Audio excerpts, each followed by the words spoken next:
नमस्कार विद्यार्थी मित्रांनो, स्पर्धा परीक्षा डिजिटल लर्निंग या यूट्यूब चॅनलवरती आपल्या सर्वांचं स्वागत आहे। विद्यार्थी मित्रांनो, आज आहे 4 एप्रिल 2024।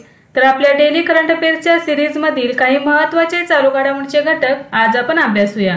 चला तर मग आजच्या व्हिडिओला सुरुवात करूया। फर्स्ट क्वेश्चन आहे, पॅरिस ऑलिम्पिक 2024 साठी पात्र ठरलेली एकमेव भारतीय वेटलिफ्टर कोण ठरली आहे? तर बघा, याचे योग्य उत्तर असणार आहे मीराबाई चानू।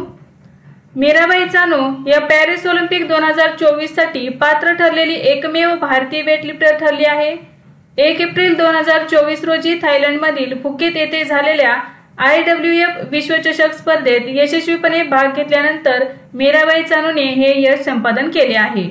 चानूने महिलांच्या 49 किलो वजनी गटातील ब गटात 3रे स्थान पटकावले आणि एकूण 11वे स्थान पटकावले आहे। विश्वचषकात चानूने एकूण 184 किलो वजन उचलले। पॅरिस 2024 साठी अंतिम आणि अनिवार्य पात्रता म्हणून ते आवश्यक होते। पॅरिसमधील ऑलिम्पिकसाठी पात्र होण्यासाठी खेळाडूंनी 2 आवश्यक स्पर्धांमध्ये आणि 3 अतिरिक्त पात्रता स्पर्धेत भाग घेणे आवश्यक आहे। महिलांच्या 49 किलो ऑलिम्पिक पात्रता क्रमवारीत मीराबाई चानू या सध्या 2ऱ्या क्रमांकावर आहेत। मीराबाई चानू या टोकियो ऑलिम्पिक पदक विजेते आहेत। नेक्स्ट आहे, नुकताच प्रेस इन्फॉर्मेशन ब्युरो म्हणजे PIBच्या प्रधान महासंचालक पदाचा कार्यभार कोणी स्वीकारला आहे? तर याचे योग्य उत्तर आहे शेफाली शरण। एप्रिल 2024 मध्ये शेफाली शरण यांनी प्रेस इन्फॉर्मेशन ब्युरोचे प्रधान महासंचालक म्हणून पदभार स्वीकारला आहे। शेफाली शरण या भारतीय माहिती सेवेच्या 1990च्या बॅचच्या अधिकारी आहेत। त्यांनी मनीष देसाई यांची जागा घेतली आहे। PIB ही माहिती आणि प्रसारण मंत्रालयाच्या अंतर्गत भारत सरकारची नोडल एजन्सी आहे। नेक्स्ट आहे, 56व्या राष्ट्रीय खो खो चॅम्पियनशिप 2023-24 मध्ये महिला आणि पुरुषांचे विजेतेपद कोणी जिंकले? तर याचे योग्य उत्तर आहे महाराष्ट्र। मार्च 2024 मध्ये 56वी राष्ट्रीय खो खो चॅम्पियनशिप 2023-24 दिल्लीतील कर्नल सिंग स्टेडियम आणि इंदिरा गांधी इंडोर स्टेडियमवर आयोजित करण्यात आली होती। यामध्ये पुरुष आणि महिला गटात महाराष्ट्राने विजेतेपद पटकावले आहे। महाराष्ट्राच्या पुरुष संघाने अंतिम सामन्यात भारतीय रेल्वे संघाचा पराभव केला आहे, तर महिला विभागात महाराष्ट्र संघाने एअरपोर्ट अथॉरिटी ऑफ इंडिया संघाचा पराभव करून विजेतेपद पटकावले आहे। नेक्स्ट आहे, नुकताच भारताचा अव्वल क्रमांकाचा बुद्धिबळपटू कोण बनला आहे? तर बघा, याचे योग्य उत्तर आहे अर्जुन एरेगेसी। एप्रिल 2024 मध्ये भारताचा युवा बुद्धिबळपटू अर्जुन एरेगासी हा भारताचा अव्वल क्रमांकाचा बुद्धिबळपटू बनला आहे। त्याने 2756च्या बेंचमार्क रेटिंगसह एरेगासी जगातील 9व्या क्रमांकावर पोहोचला आहे। या बाबतीत त्याने 5 वेळा विश्वविजेता असणारे विश्वनाथन आनंदला मागे टाकले आहे। 21 वर्षीय अर्जुन नंतर फायर रँकिंग मध्ये विश्वनाथन आनंद हा दुसरा भारतीय खेळाडू ठरला आहे। बघा, भारतातील 1 नंबरचा कोण ठरलेला आहे? तर अर्जुन एरेगेसी आणि 2ऱ्या क्रमांकावरती राहिलेले आहेत विश्वनाथन आनंद। तर जगामध्ये हा अर्जुन एरेगेसी हा 9व्या क्रमांकावरती आहे। नेक्स्ट आहे, अलीकडेच उत्तर प्रदेशातील किती उत्पादनांना GI टॅग प्रदान करण्यात आला आहे? तर बघा, एकूण 15 उत्पादनांना GI टॅग देण्यात आलेला आहे। मार्च 2024 मध्ये उत्तर प्रदेशातील 15 उत्पादनांना भौगोलिक संकेत देण्यात आला आहे। आता उत्तर प्रदेश हे सर्वाधिक GI टॅग असलेले राज्य बनले आहे। तर उत्तर प्रदेशमध्ये आता 69 GI टॅग असलेली उत्पादने आहेत, तर 58 GI टॅग उत्पादनांसह तमिळनाडू 2ऱ्या स्थानावर आहे। सर्वाधिक GI टॅग मिळालेल्या प्रदेशात वाराणसी हे पहिल्या क्रमांकावर आहे। वाराणसीमध्ये GI टॅग उत्पादनांची संख्या 30 एवढी आहे। बघा, उत्तर प्रदेशच्या 15 GI टॅग उत्पादने कोणत्या उत्पादनांना GI टॅग देण्यात आलेला आहे?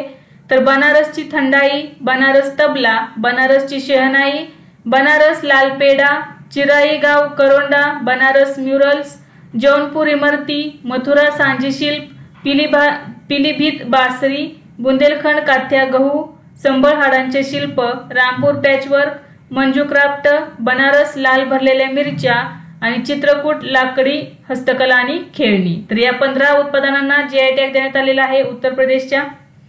नेक्स्ट आहे, इलेक्ट्रॉनिक्स आणि मेकॅनिकल इंजिनियर्स म्हणजे DGME विभागाचे 33वे महासंचालक म्हणून कोणी पदभार स्वीकारला? बघा, इलेक्ट्रॉनिक्स आणि मेकॅनिकल इंजिनियर्स म्हणजे EME, तर या विभागाचे 33वे महासंचालक म्हणून कोणी पदभार स्वीकारला?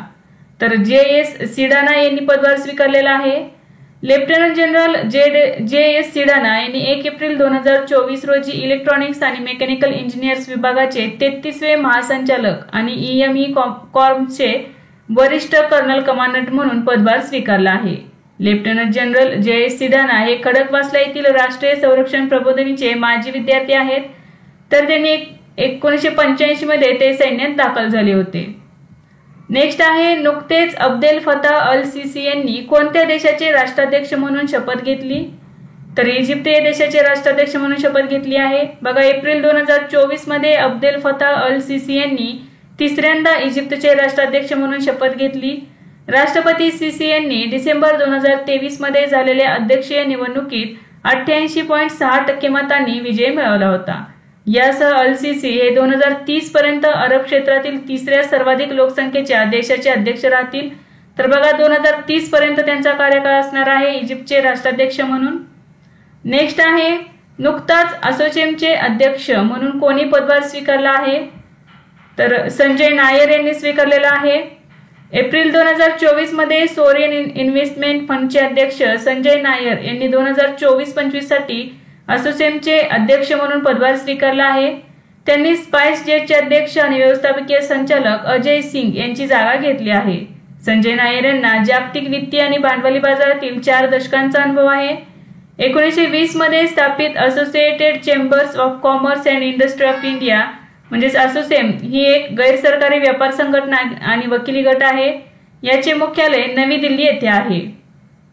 नेक्स्ट आहे, इंडियन इन्स्टिट्यूट ऑफ ॲस्ट्रोफिजिक्सने 1 एप्रिल 2024 रोजी कोडाईकनाल सौर वेधशाळेचा कितवा वर्धापन दिन साजरा केला?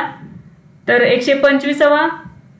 इंडियन इन्स्टिट्यूट ऑफ ॲस्ट्रोफिजिक्सने 1 एप्रिल 2024 रोजी कोडाईकनाल सौर वेधशाळेचा 125वा वर्धापन दिन साजरा केला। कोडाईकनाल सौर वेधशाळा ही तमिळनाडू येथे आहे। केएसओची स्थापना 1 एप्रिल 1899 रोजी ब्रिटिशांनी केली। हे जगातील सर्वात लांब सूर्याच्या सतत दैनिक रेकॉर्डपैकी एक आहे। केएसओकडे 20व्या शतकाच्या सुरुवातीपासून दररोज 1.2 लाख डिजिटलीकृत सौर प्रतिमांचे डिजिटल भांडार आहे। सध्या केएसओ ही भारतीय खगोल भौतिकी संस्थेच्या अंतर्गत फील्ड स्टेशन म्हणून कार्य करते। इंडियन इन्स्टिट्यूट ऑफ ॲस्ट्रोफिजिक्स हे देखील 1 एप्रिल हा स्थापना दिवस म्हणून साजरा करते। 1971 मध्ये विज्ञान आणि तंत्रज्ञान विभागांतर्गत त्याची स्थापना करण्यात आली। इंडियन इन्स्टिट्यूट ऑफ ॲस्ट्रोफिजिक्स ही विज्ञान आणि तंत्रज्ञान विभागांतर्गत एक स्वायत्त संस्था आहे। नेक्स्ट आहे, अलीकडेच ट्रॅक्टर व्यवसाय बंद करण्याचा निर्णय कोणत्या कंपनीने घेतला आहे? तर बघा, याचे योग्य उत्तर आहे फोर्स मोटर्स। 31 मार्च 2024 पासून भारतीय कंपनी फोर्स मोटर्सने ट्रॅक्टर व्यवसाय बंद करण्याचा निर्णय घेतला आहे। फोर्स मोटर्सच्या मते 2023च्या आर्थिक वर्षात कंपनीच्या एकूण महसुलात कृषी ट्रॅक्टरच्या विक्रीचा वाटा 3.66% एवढा होता। फोर्स मोटर्स ही भारतीय ऑटोमोबाईल कंपनी आहे। एन.के. फिरोदिया यांनी 1958 मध्ये त्याची स्थापना केली होती। Force Motors Chennai plant SUV आणि BMW कारसाठी इंजिन तयार करतो। नेक्स्ट आहे, अलीकडे हिंदुस्तान एरोनॉटिक्स लिमिटेडने कोणत्या देशाला 2 डॉर्नियर 228 विमाने सुपूर्द केली आहेत? तर याचे योग्य उत्तर आहे गयाना। एप्रिल 2024 मध्ये गयानाला भारत आधारित एरोस्पेस आणि संरक्षण कंपनी हिंदुस्तान एरोनॉटिक्स लिमिटेड कडून 2 डॉर्नियर 228 विमाने मिळाली आहेत। डॉर्नियर 228 विमाने त्यांच्या अष्टपरित्वासाठी आणि विश्वासार्हतेसाठी प्रसिद्ध आहेत। डॉर्नियर 228 विविध मोहिमांसाठी त्याच्या खडबडीत रचना आणि उत्कृष्ट कार्यक्षमतेसह सुयोग्य आहे, ज्यात पाळत ठेवणे, टोपण, वैद्यकीय स्थलांतर आणि वाहतूक ऑपरेशन यांचा समावेश आहे। नेक्स्ट आहे, अलीकडेच कोणत्या देशाच्या संविधानात ऐतिहासिक सुधारणा करण्यात आल्या आहेत? तर याचे योग्य उत्तर आहे सोमालिया। मार्च 2024 मध्ये सोमालियाच्या संसदेने अनेक आठवड्यांच्या वादविवाद आणि चर्चेनंतर संविधानातील ऐतिहासिक सुधारणांसाठी मतदान करून मोठे बदल केले आहेत। या बदलांनंतर देशाच्या राष्ट्रपतींना पंतप्रधानांची नियुक्ती आणि पदच्युत करण्याचे अधिकार असतील। या दुरुस्तीमुळे सरकारी घटनात्मक संस्थांचा कार्यकाळ 5 वर्षांपर्यंत वाढवण्यात आला आहे। नेक्स्ट आहे, IPL 2024 मध्ये सर्वात वेगवान चेंडू टाकण्याचा विक्रम कोणत्या गोलंदाजाने केला? तर याचे योग्य उत्तर आहे मयंक यादव। मार्च 2024 मध्ये लखनौ सुपर जायंट्सचा वेगवान गोलंदाज मयंक यादवने IPL 2024 मधील सर्वात वेगवान चेंडू टाकला। त्याचा वेग 155.8 किलोमीटर पर तास एवढा होता। तर बघा IPL इतिहासातील सर्वात वेगवान चेंडू शॉन टेट याने टाकलेला आहे, त्याचा वेग होता 157.71 किलोमीटर पर तास। नेक्स्ट आहे अलीकडेच कोणत्या देशाने G20 द्वितीय रोजगार कार्यगट बैठक आयोजित केली होती? तर याचे योग्य उत्तर आहे ब्राझील। मार्च 2024 मध्ये ब्राझीलच्या नेतृत्वाखालील दुसरी एम्प्लॉयमेंट वर्किंग ग्रुप बैठक भारताच्या सहभागाने ब्राझिलिया येथे झाली। सुमिता डावरा श्रम आणि रोजगार सचिव या भारत, ब्राझील आणि दक्षिण आफ्रिका यांच्या सहअध्यक्ष आहेत।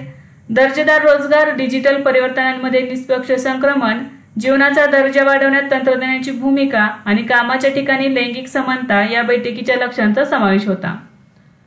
नेक्स्ट आहे अलीकडेच चर्चेत असलेले कचथ्यू बेट हे भारत आणि कोणत्या देशादरम्यान आहे? तर बघा श्रीलंका या देशादरम्यान आहे। 1974 मध्ये श्रीलंकेला कचथ्यू बेट दिल्याबद्दल पंतप्रधान नरेंद्र मोदी यांनी काँग्रेस पक्षावर हल्लाबोल केला आहे। कचथ्यू बेट हे भारत आणि श्रीलंका यांच्यातील पाल्क समुद्रधुनीमधील 285 एकरावर पसरलेले बेट आहे। त्याची लांबी 1.6 किलोमीटर आणि रुंदी 300 मीटरपेक्षा जास्त आहे। 1905 ते 1658 पर्यंत पोर्तुगीजांनी बेटावर कब्जा केल्यामुळे श्रीलंकेने कचथ्यूवर सार्वभौमत्वाचा दावा केला। 17व्या शतकात ते मदुराईचे राजा रामनाथ यांच्या जमिनीखाली होते। ब्रिटिश राजवटीत हे बेट मद्रास प्रेसिडेन्सी म्हणजेच ब्रिटिशांच्या ताब्यात आले। 1974 मध्ये श्रीलंकेला कचथ्यू बेट देण्यात आले होते। तर विद्यार्थी मित्रांनो, आज आपण काही महत्त्वाचे चालू घडामोडीचे घटक अभ्यासले। यासारखेच नवनवीन व्हिडिओ पाहण्यासाठी चॅनलला लाईक करा आणि सबस्क्राईब करायला विसरू नका। धन्यवाद।